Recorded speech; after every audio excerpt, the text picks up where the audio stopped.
Bus സമരം ബുദ്ധിമുട്ടെന്ന് വെച്ചാൽ വളരെ ബുദ്ധിമുട്ടല്ലേ. കാരണം ഇന്ന് മാത്രമല്ല, നാളെ പണിമുടക്കൊക്കെ അനിശ്ചിതകാലത്തേക്കാണ്. ഇതിനൊരു തീരുമാനമാവുന്നില്ല. എന്താ ചെയ്യുക? അപ്പോൾ ജനങ്ങളാകെ അല്ലേ തന്നെ ജോലിയൊന്നും ഇല്ലാതിരിക്കുകയാണ്. ഇപ്പോൾ അത് കൂടെ ബസ് സമരം. ഇപ്പോൾ ഒരു ആശുപത്രി കേസ് ഇവിടെ വന്ന് ഒരു ബുദ്ധിമുട്ടായിട്ട് ഇപ്പോൾ നേരെ ഒരു ജീപ്പ് വിളിച്ച് പോയി അവർക്ക് പേരാമ്പ്രയ്ക്ക് പോകാൻ വേണ്ടിയിട്ട്. എത്ര കാശ് വേണം?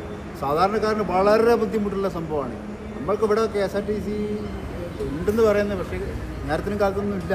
വല്ലപ്പോൾ ഒരു മണിക്കൂർ 2 മണിക്കൂർ കൂടുമ്പോൾ വന്നെങ്കിലായി, അത്രേ ഉള്ളൂ. ബുദ്ധിമുട്ട് തന്നെ സാർ. എന്താ വെച്ചാൽ നാളെ ഹർത്താലാണ്, അതും പ്രശ്നം. ഇന്ന് ഓരോരുത്തർ നിത്യജീവനുള്ള ആൾക്കാണ് ബുദ്ധിമുട്ട്, മറ്റാർക്കും ഒന്നും പ്രശ്നങ്ങളില്ലല്ലോ.